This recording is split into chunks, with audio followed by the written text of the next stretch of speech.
Octavius is marching to a war, but will he be successful in conquering this barbarian fort, which will give him access to every supply line he needs to move on his enemies? Hey, how's it going, guys? My name is Jackie Fish, and welcome back to some more Total War Rome 2. It's been a little while, honestly, since I've last played Rome 2, and I'm actually excited to come back and see what this battle has in store for us. As you can see, this is an epic 3v3 siege battle. We have Octavius's Rome, which is one of the factions from one of the DLCs.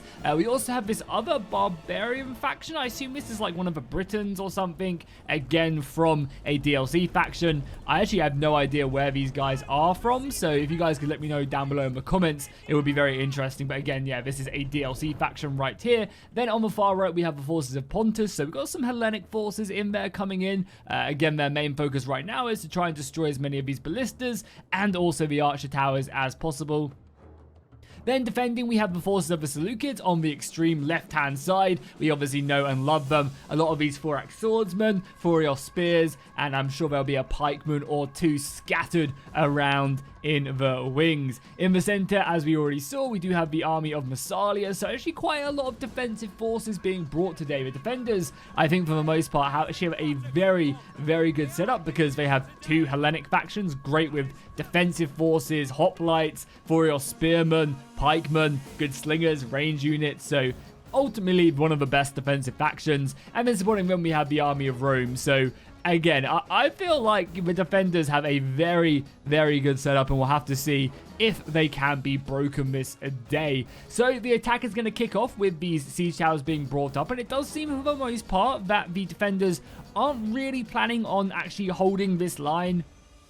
They're going to let the enemy come in, and man, that's when they're going to go ahead and engage. And I say that, though, we do have some Seleucid men moving, and obviously the Massalian cavalry, I believe, have actually snuck their way around, which is going to be exciting. If they can spring this trap at the right time, they can really take down some of the attacking forces. And again, we can't actually see all the attacking forces either right now, because in Rome 2, you can't see all the forces in Spectator. You only see the player who sent this in's kind of point of view. So, for example, we're seeing all the defenders, but, you know, there obviously are some attackers. And we are also seeing some cavalry being set up this way, some auxiliary Celtic light cavalry. So maybe they do actually know that then Pontic horses are waiting for, sorry, the Seleucid horses are, the Massalian forces, sorry, got there eventually, are waiting there, and I think they are now coming into view. It says they're still hidden, though. You can tell by the eye above their flag. So I'm not sure if these guys are aware of that or not. But yeah, right now this cavalry making a great play, and that can just do so much damage if they can maybe get around and hit the artillery that's set up here, or even some other valuable units as well. So as you can see, we'll go ahead and hit on triple speed right now as the forces do set themselves up. It does seem like the Seleucids are kind of baiting the Romans in right now. Ideally, they would love for the Romans to drop down here, and then they just surround them from every side. The Thorax swordsmen are really good because they have a pretty decent melee attack, decent melee defense. They also throw javelins, which is always really important, taking down your opponents. We also have the Pontic forces now making their way up, taking that burst volley from the Hastati. So the defensive Roman player deciding to actually go along with some more cheaper units, but I think this is honestly a perfect setup right now for them. Go ahead and buy just this unit for the javelin throw, and just use them to slow the enemy up. Hastati are pretty cheap. I think they're around about 490 gold. And they can just do a great job at just being this initial layer, tire out the first assaults. You know, they'll get some good casualties on these Pontic swords. And obviously that javelin throw as well. You know, already 10 kills. That's pretty good bonus. And they are fighting in defensive formation as well. So they're going to be able to hold this and just keep the enemy at bay for a little bit longer. We've got some chosen swords over here. And again, this is like the ideal unit you want to be throwing your javelins in, because this, I mean, this is a unit of legionaries, so they'll do much better here. But for example, if the Hastati got, you know, 17 kills, 14 kills on this unit, Chosen Swordbound, they pretty much already paid for themselves, because Chosen Swordbound are very much double the price. We also have these lone two brave Greek ballista warriors marching towards. They're like, come on, Brutus, we're gonna go ahead and have a word with these artillery boys. They do not know what's about to hit them. Daggers drawn, got some tools right there, and we're about to have that artillery. Oh no! Oh no! The Roman general came out of nowhere. Brutus! Et Brutus!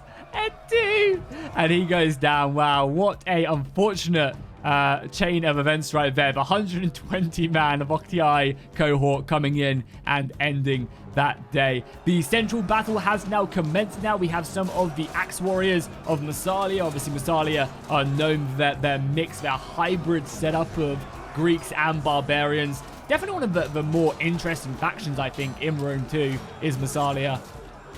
I'm not sure if you guys feel the same. Let me know down below in the comments your opinions on it.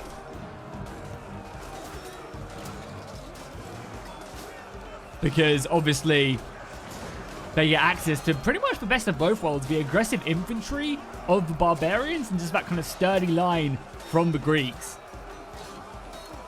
So I think they always make for a very exciting campaign. And you obviously are on the precipice of, like, you can go into Rome, try and take out the riches of Italia right away.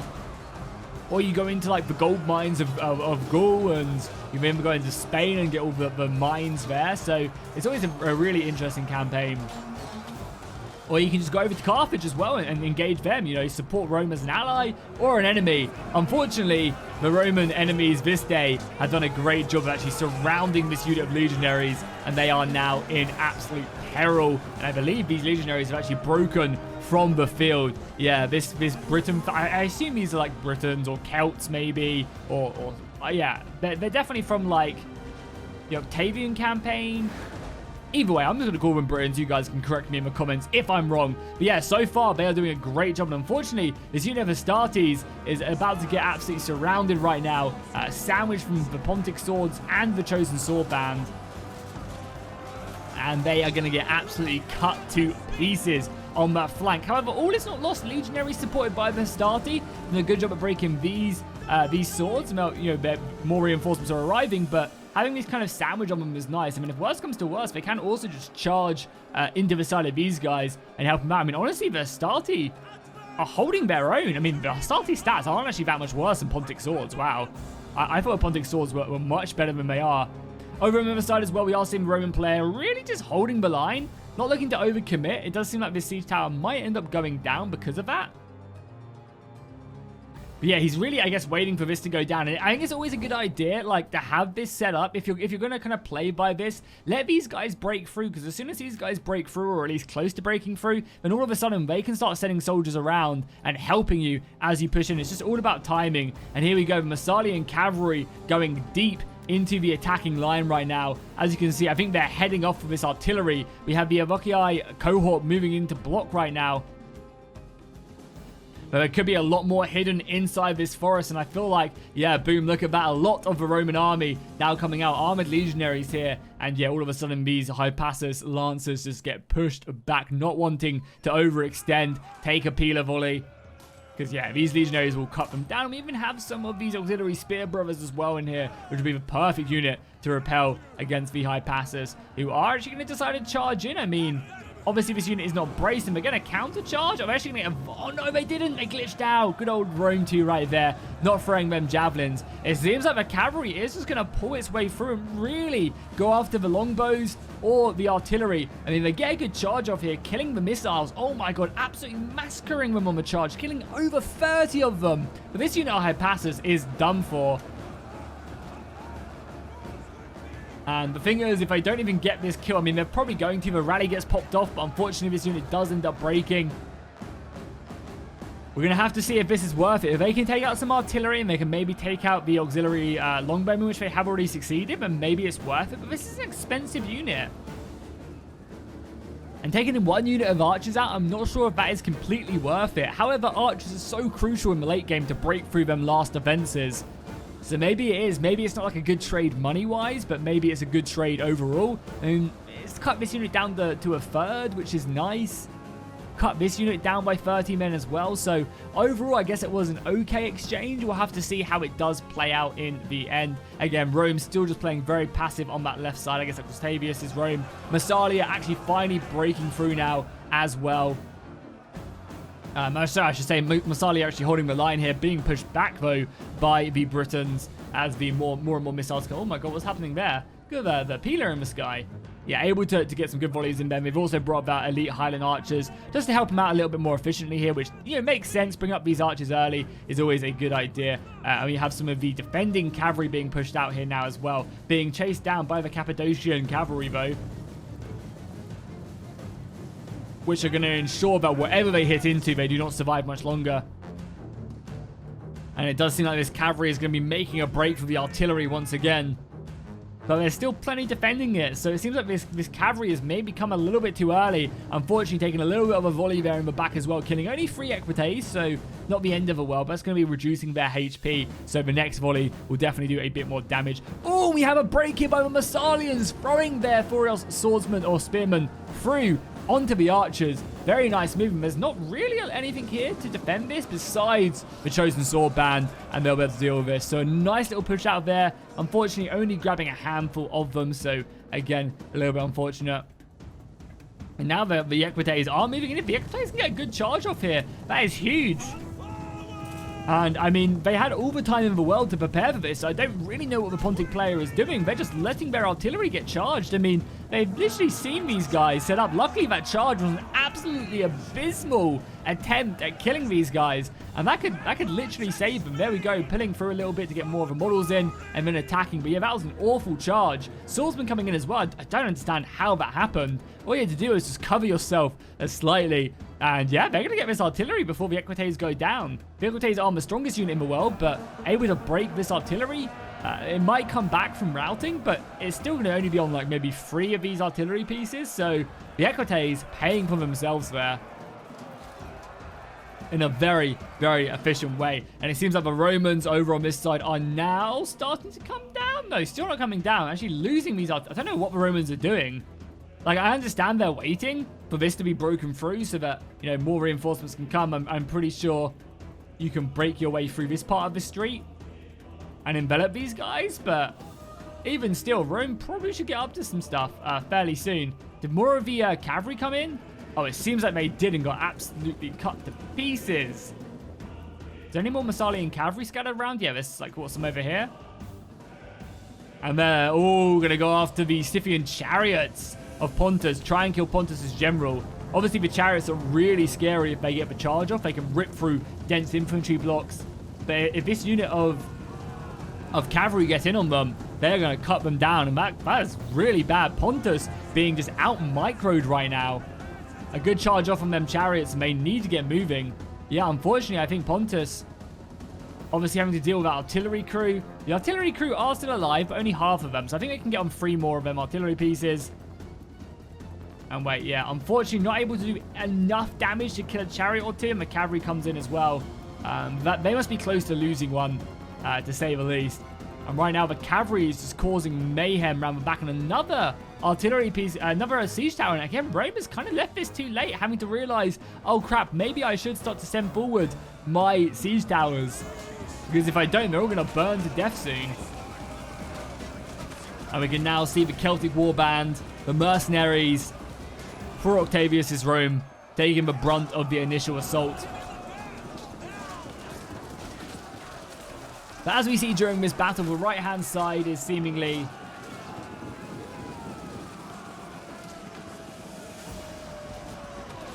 is seemingly doing a good job. So they'll be able to reinforce fairly soon. But how many casualties will Rome? I mean, honestly, as well, they could just take this tower and just push your soldiers through. Could not be a bad idea. But hey, they're not giving up this without a fight. This Lucas reinforcing this with some 4x swordsmen closing off the gap. The attackers did not seize the advantage. They could have easily have blocked off this section and then utilized taking this gatehouse to bring Rome in and almost ignore this left-hand side because there's no real way in whatsoever. Yeah, they could have ignored this left-hand side and forced Rome all the way back around here. I mean, this is a good place to go if you wanted to, but not really something that crucial. And oh my god, that unit of 4x swordsmen have been absolutely massacred by these Gallic hunters. They've literally decimated this unit. Oh my god, that unit is insane. 40 kills and 38 kills, and still have plenty of ammunition left as well. So really nice setup right there for Rome. Moving in here, and I guess that them rear shots doing wonders. Also the extra volleys in here doing okay. A little bit of friendly fire, but hey, they're only Gallic mercenaries. He really cares.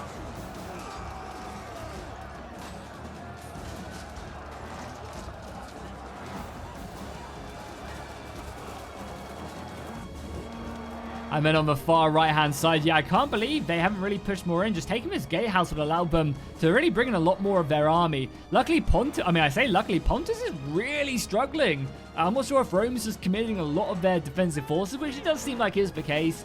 Rome is throwing a lot of what they have over here at Pontus, whereas the Seleucids and Massalia are played much more defensive. But right now, we're going to have to hope that they have some more in reserve, because right now, they are definitely the ones who have lost the most men, as the Romans refuse to give up these parts of the wall without taking their pound of flesh.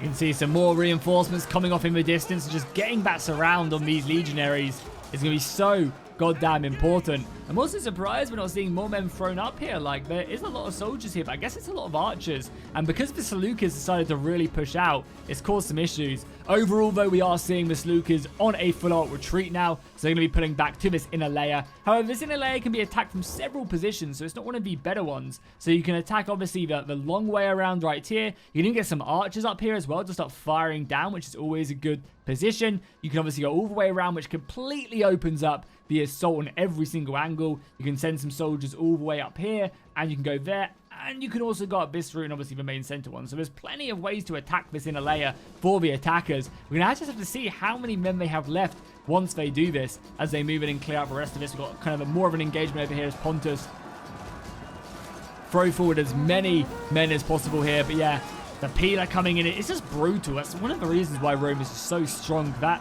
javelin volley, just a serious work. And then they come in with just more hard-hitting infantry. But we have seen the Britons with a lot of missiles still left remaining. And these are very, very strong missiles as well. They brought up the rest of their infantry. And we know that Rome has tons of infantry that they can move up now that this inner layer is now being taken. And they've already secured this position as well. Pontus bringing up some more men over on that right-hand side. And yeah, they still have plenty of men that are able to come in. They've got some more hoplites, which can push the defenses. And also some more Pontic swords as well, with all this chosen sword band. So let's just have a quick little glimpse of the defenses. So we have hoplites set up. These are only militia. These are Massalian hoplites. They're okay. They'll buckle to missile fire. We have any pikes. We have a lot of missiles, obviously. Some silver shields back here. Some archers back there. Yeah, Syrian archers. That's very deadly. Royal peltists back here. And then Rome obviously has armored legionaries set up as well. So I think the defenders have a very good kind of line of defense that they're moving in here as well to block Rome off here as soon as they can. The Syrian archers will do great against the Avacii cohorts as long as they don't form testudo. But there is still a lot of the attackers left, and as we know, Rome does have a handful of reinforcements. Getting this artillery up is going to be really important to help break up. And yeah, I want to see how many turrets these guys have as well as these. Did you guys see that animation block right there? That was quite funny. So let's jump ahead. Let's jump ahead until the attack is ready to come in on this inner layer, because I think right now there'll just be a lot more movement going on. Okay, so the battle for the inner layer has begun. The Eviok cohorts are being hammered here by the Syrian archers. However, that testudo proving its worth, able to withstand a lot of missile fire, and they have some Thorax swordsmen in their path. They'll be able to break through that quite nicely. It's just them what lays in wait. We have 2 units of Silver Shield pikemen, and also 2 units of Royal Peltists and 2 units of Thorax swordsmen. So pretty scary stuff. And obviously 1 unit of pikemen can pretty much hold this entire street, which is, I guess, why these guys are playing a little bit more passive. But every time they push through here, it means, it's a good thing, because it means you're taking units away from these other positions, which is really where you are planning on breaking through. We have some more of these Pontic swordsmen. First one's being thrown forward to really try and tire out the Massalian hoplites, and then the Romans will be then forced to push forward. We have they're going in right now, actually. Even though they'll have to wait their turn before they actually get engaged against the Massalian hoplites. When they do, that'll be a big little boost to them. We obviously have a lot of missile fire. Oh yeah, I completely forgot about this. I assume this is like a bit of a glitch. in the map. I totally forgot because I've covered this map several times before. And yeah, there is like a pathfinding issue right here where you can bypass the walls. I'm not sure if it is intended, but either way, players always use it. So yeah, you can actually make your way around here. It's quite hard to do so. You kind of have to kind of like click loads of times, but yeah, everybody uses it. So I guess it's fair game and something that they have to actually be wary of to defend, as it is an open passageway right there. We also have a massive assault as well going on this far right-hand side, looking to break away the Praetorians, and pretty much have done so. Only 50 of these Praetorians left remaining.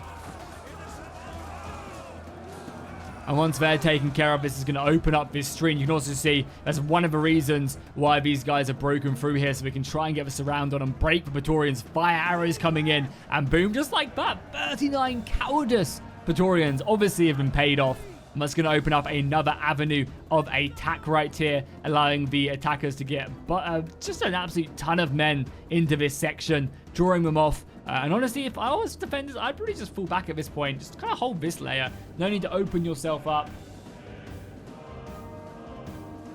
So yeah, hold the line there is going to probably be their plan of attack. So moving up, javelins coming in though as well by Massalia, able to really find their mark onto the chosen sword band, who are now engaged with the defensive legionaries. There is also, 4x swordsmen from the defenders of Massalia. So just an absolute stream of blue in this engagement.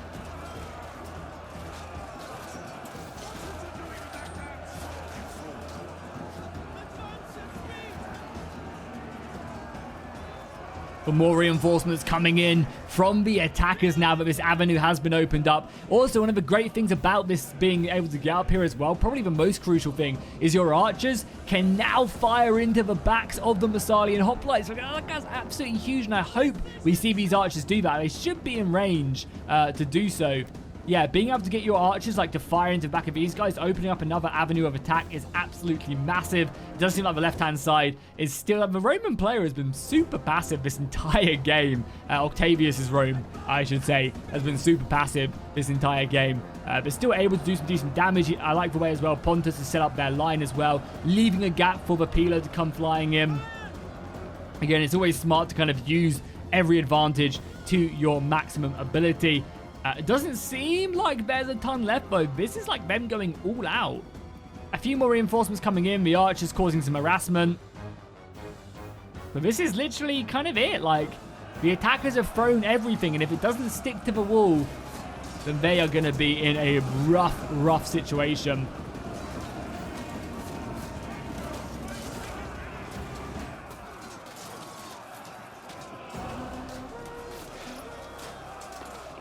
Unfortunately, I don't think the Pontic swordsmen are going to be strong enough to at least break through this line. The Celtic warband back there are going to have a much easier time with it. They are not fighting Avocii legionaries, and also, yeah, they do have much more better melee attack. I was actually so surprised just how poor the Pontic swordsman melee attack is. Like, the Hastati have like 2 less stats in both. Makes me think that Hastati are actually really good. We've got some Rome v Rome going on in the distance there. Praetorians fighting up against their legionary brothers, brother on brother.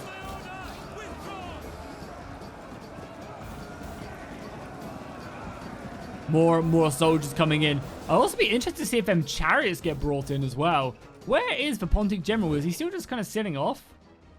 Yeah, he must still just be like off in this forest. I'll be bringing him in right now, because you can do a lot of damage. Like over here, yes, you're going uphill, but you could break through all of these and then do some serious damage. Or just like over on this other side as well. Like just this one unit of legionaries, a unit of chariots would rip through this like nobody's business. Right now, though, the battle is hanging on a knife edge. You can see that balance of power is slightly shifting towards the defenders, which is never a good sign with 20 minutes left in this battle. But don't worry, if the battle does stagnate on, I will cut bits out for you guys, so don't worry about that. But never say never. All it takes is some crucial breaks. Like, for example, all it takes is for this line to break, and then they come around and they break all of this. Like, mass routing for defenders is a real issue. And now we're starting to see more soldiers being brought back from reserve. The 2 units of 4-axe swordsmen now being brought in from reserve. And honestly, these Roman units need to make that move. They even need to give up on this assault and, like, go all the way around here, maybe. Which, again, I don't really see why they haven't done this. I think this would have been a great avenue of attacking, because the thing is, the defensive players can never really hold this position because they can't hold this and this. It just takes too many units. So normally they have to kind of like hold like this maybe, which allows you to get some more soldiers up. It's just like a very risky one because then you can obviously start moving around here. Like, yeah, you do leave yourself a bit vulnerable from missile fire down here, but again, I think taking that long way around and assaulting this is great. Also, you take this capture point, which reduces their morale as well. Only slightly by like a couple pips, but adds up over in the battle. And right now we can see the auxiliary Syrian archers up to 60 or 70 kills, so close to greatness. Just one less and that would have been perfect. Rome is throwing everything she has at the defensive hoplites. And honestly, it could be time now. Just pull through here. Like, they've broken. You can now get your way around. Unfortunately, though, the Seleucids are playing a very good game and are immediately reinforcing that section where they need to.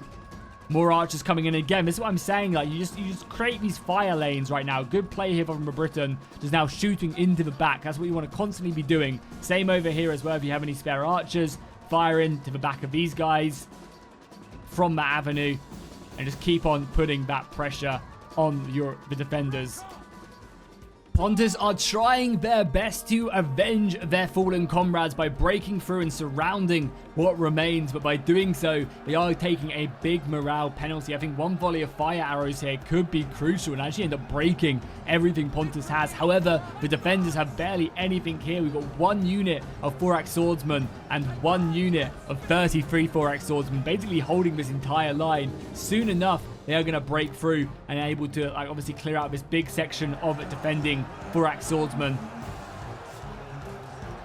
And as I keep on saying, all it takes is one of these breaches to collapse, and it's just absolutely huge. The Roman player is still not moving on this flank. I don't really understand why not. Like, if you're going to not commit here, bring these units elsewhere. That's like a lot of men that could be going all the way around and reinforcing where they need to. Luckily, more reinforcements are being sent in. A unit of Royal Peltis are now being moved up here, and then these Evacii are falling back. So Royal Peltis, hopefully, we're going to get some volleys off here. And also Praetorian Guard doing a great job. There you go. The javelins being brought off, and luckily these swordsmen held the line.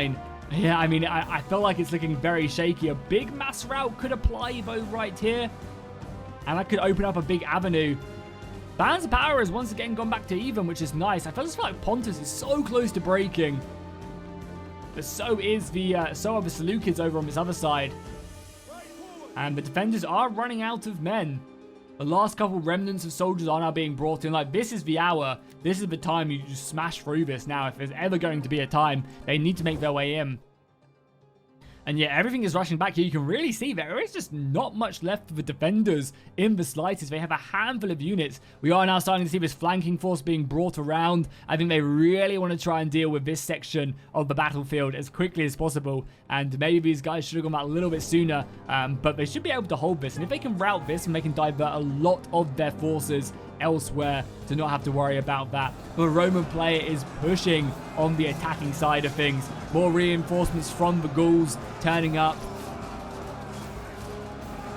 And it is now or never. Neither side is going to hold much longer, and they just need to throw everything they had. You can see even the Syrian archers are now being thrown in to hold the line. Keep the enemy back, buy time to reposition the back ranks, reinforcements where is needed. And obviously buying time for that crucial outflank that the defenders are trying to pull off this late into the battle.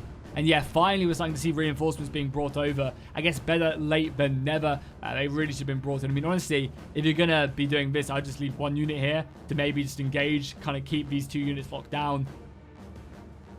And there we go. The swords are now coming around. This is absolutely huge. And that's going to pretty much break all of this. This unit of Royal Peltis can now move in. Can they get a volley off as well? Because I assume they have plenty of javelins left. The nice thing about the Hellenic Royal Peltis as well is they're actually very solid in melee combat as well. 62 melee attack is absolutely no joke. Compare that to the 35 of the Chosen Sword Band. The Royal Peltis absolutely just, you know, crap all over them. And now there's just simply weakened units back here. We do have that unit of Oathsworn Bodyguard, though, being thrown up here. Does it have a faction name on this unit?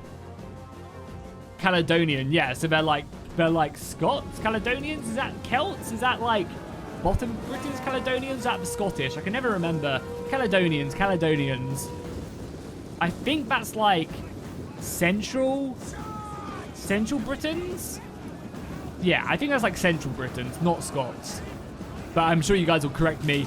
Oh, that volley there as well, doing a nice amount of damage. However, the General Bodyguard's going to have to pump that Headhunter. And yeah, it's going to be crucial to keep him alive. However, the Seleucids are breaking. The center is being smashed wide open. And now the balance of power is against the defenders. They are really struggling for men. These pikemen need to reinforce. And maybe the outflank here was just not a good idea in the end. Because now they don't have more men to break through the center.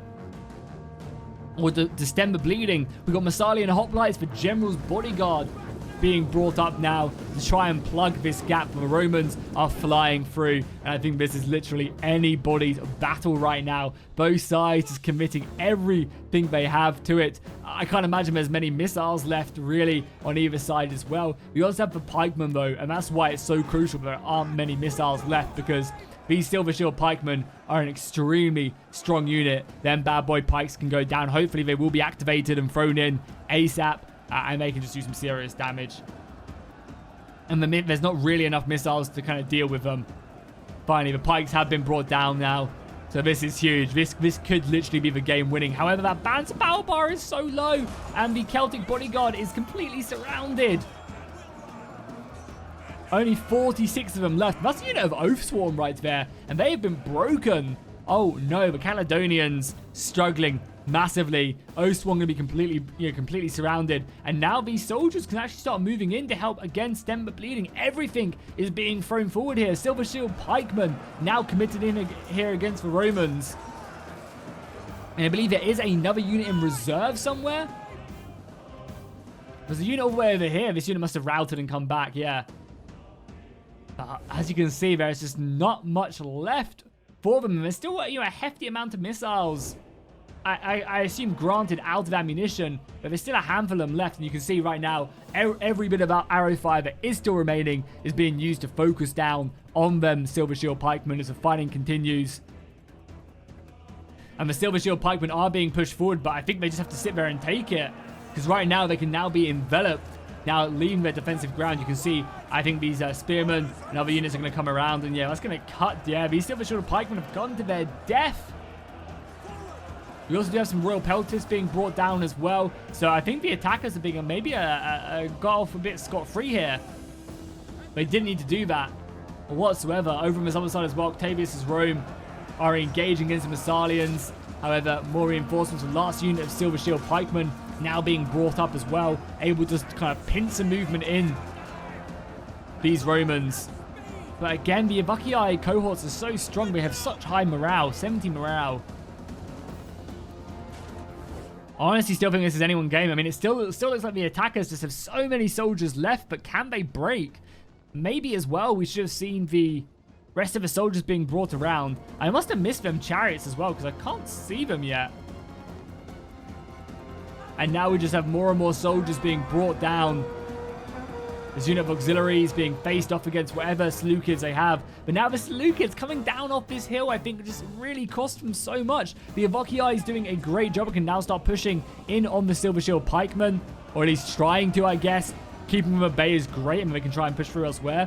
Rest of the Roman forces are now holding the line. Armored legionaries here, ready to prepare another unit, reinforcing. And yeah, this is a really nice move here by the Silver Shield pikemen.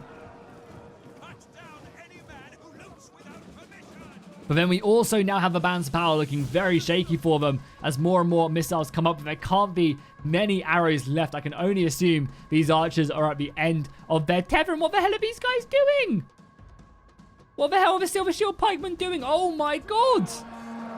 They didn't need to do anything. They could have literally just sat there, and now they're being attacked in the side by the Romans. Oh, that could literally cost them the game.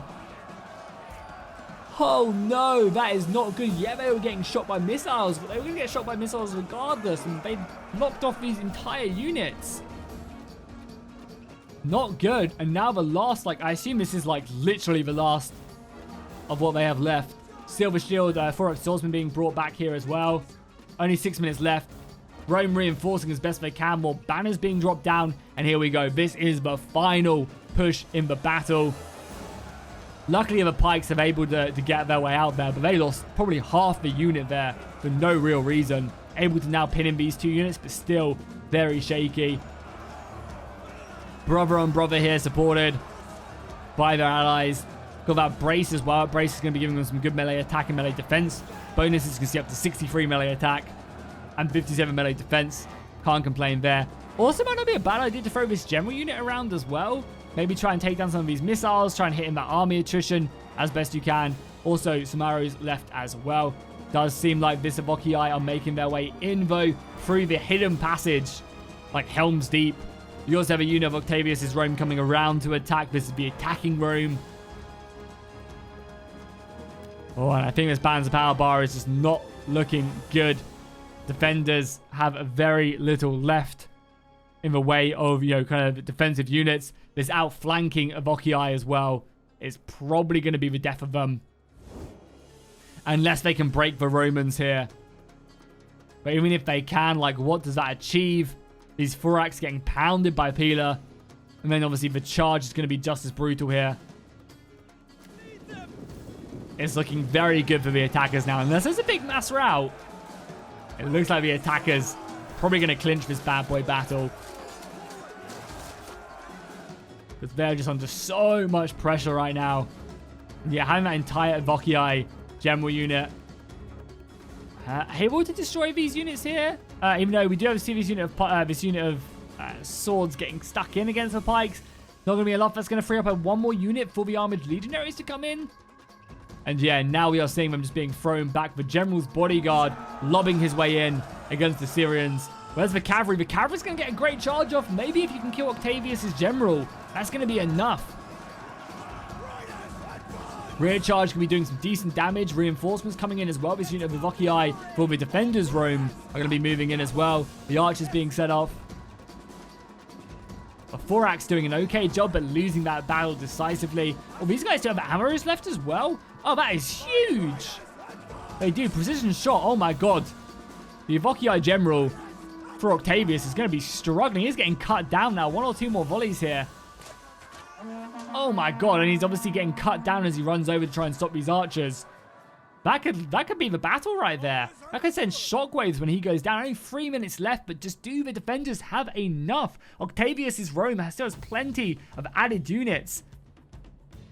But is losing that general going to be literally like what it takes? I mean, there's still just so much left, but I can't see them winning this. And there you go, the general's unit going down. And there's just so little left, though. But a nice little charge right there into the side. That could break a couple units. Oh my God, there's a mass rout coming in. Is this going to be it? Oh my God, it actually might be. That general's bodyguard might clutch with these charges coming in. It's just whether or not these units can hold. We've got another 28 units here that need to come in. The rear charges. Is it going to be it? Only 20 seconds left. And again, the Seleucid general is going to be going down. Honestly, could not tell you. I mean, there's just not enough. Surely, there is just not enough. The Thorax about to go down. The general's bodyguard for the Seleucid's about to be slain. And there's still all of this left. The Spearmen coming in clutch. You got an entire unit of 70 right here. The Syrian archers doing work, though. Up to 68 kills is super impressive. And there you go. This unit breaking through now. The city center unable to be taken. And yeah, the rest of the units are now being taken care of. And that's going to be it. GG. Octavius' Rome claiming victory there. But I mean, that battle went down to the wire. And honestly, I think if they didn't throw away them pikemen, they could have probably have clutched this one. But what a bloody battlefield we are seeing. I mean, look at the casualties right there. And that was indeed a costly victory. Plenty of kills. Octavius' Rome let his ally... Sorry, the defender of Rome actually got most kills there. And Octavius' Rome allowed his allies to go in, take the brunt. I mean, Pontus took the absolute brunt of that assault. And then Octavius's Rome came in and kind of cleared up with his armored legionaries doing a very, very good job. Hopefully you guys enjoyed this battle. If you want to see some more Rome 2 on my channel, let me know in the comments down below, and obviously by dropping a like. And I'll see you guys in the next one.